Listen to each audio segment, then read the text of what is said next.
Assalamualaikum warahmatullahi wabarakatuh. Halo anak-anak pintar, anak-anak cerdas. Gimana kabarnya kalian hari ini? Semoga dalam lindungan Allah Subhanahu wa taala.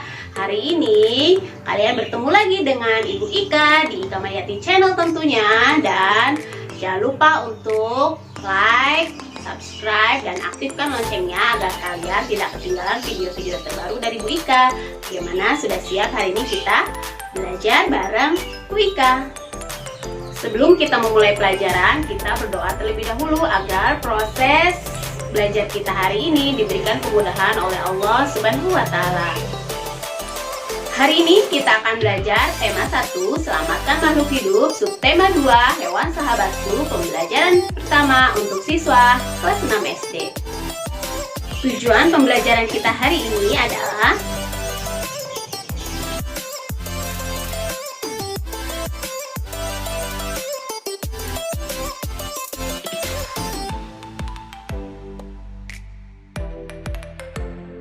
baiklah anak-anak, kita mulai pembelajaran hari ini. Tapi sebelumnya, Bu Ika ingin bertanya, apakah kalian penyayang hewan? Lantas, adakah manfaat yang diperoleh manusia dari hewan? Lalu bagaimana hewan berkembang biak? Ayo kita pelajari bersama pada materi kali ini. Pada pertemuan sebelumnya, kita sudah belajar tentang negara-negara di Asia Tenggara. Nah, Asia Tenggara juga memiliki berbagai jenis hewan. Beberapa di antaranya dijadikan sebagai bahan makanan, simbol negara, atau juga sebagai hewan peliharaan. Mari kita baca teks berikut dan amati gambarnya. Gajah putih dianggap suci oleh beberapa negara di Asia Tenggara seperti Myanmar, Kamboja, dan Thailand. Menjaga gajah putih adalah usaha yang sangat mahal karena pemiliknya harus menyediakan makanan khusus untuk gajah. Indonesia dikaruniai luas wilayah lautan lebih besar dibandingkan luas daratan. Luas lautan Indonesia mencapai 5,8 juta kilometer persegi.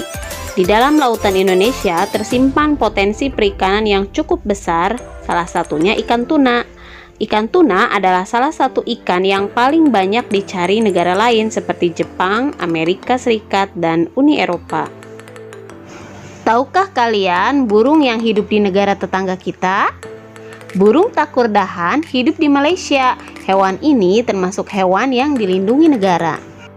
Setiap hewan memiliki kemampuan berkembang biak. Dengan berkembang biak, hewan dapat melestarikan jenisnya.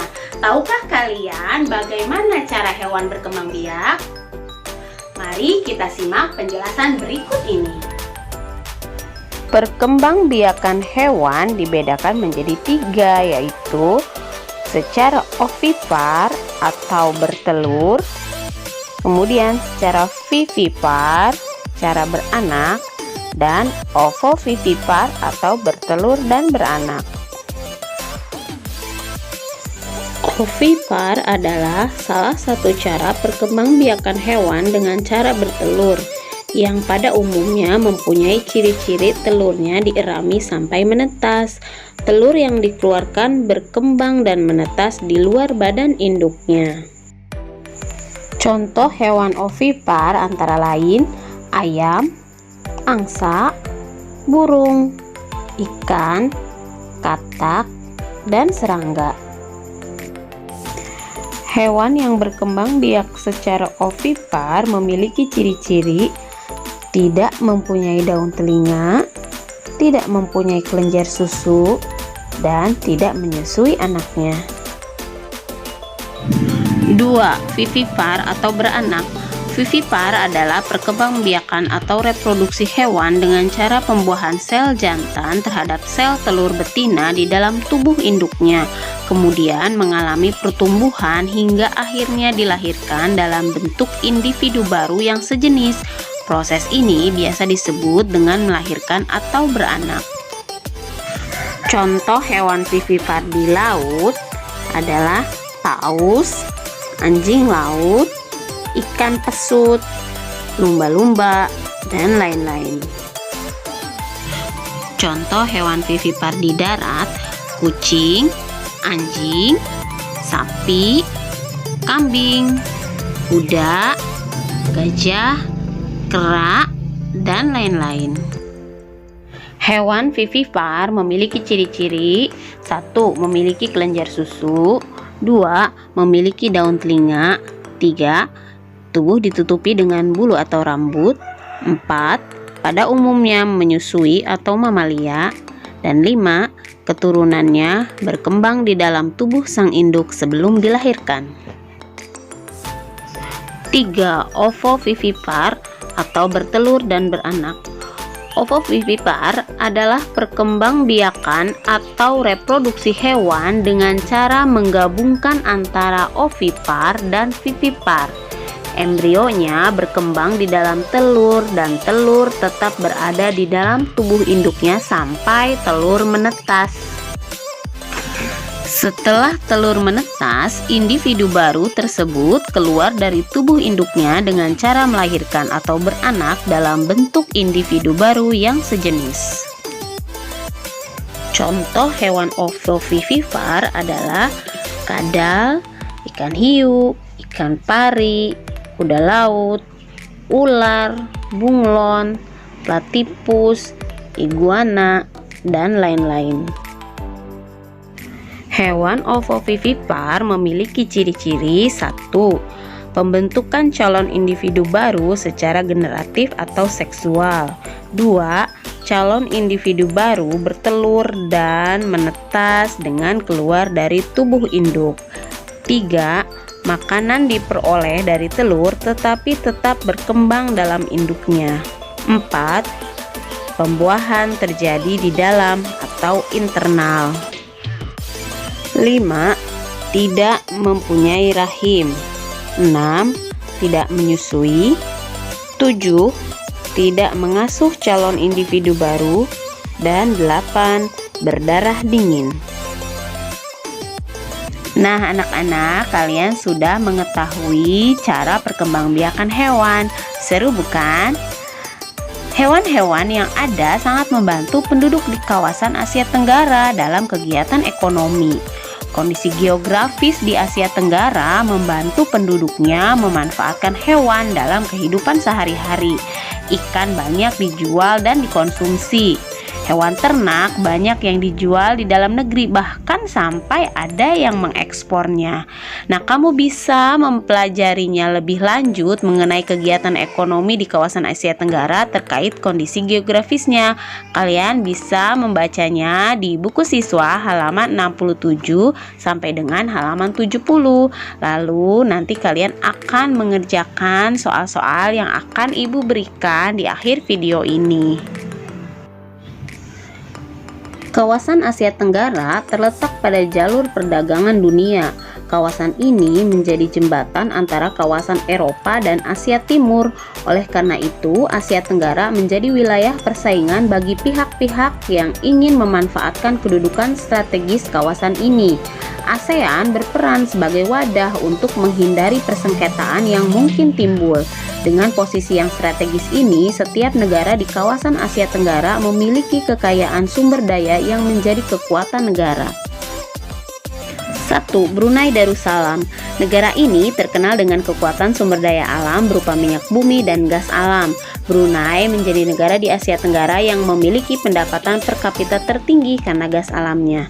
2. Filipina. Filipina adalah sebuah negara kepulauan yang mata pencaharian sebagian besar penduduknya adalah di bidang pertanian.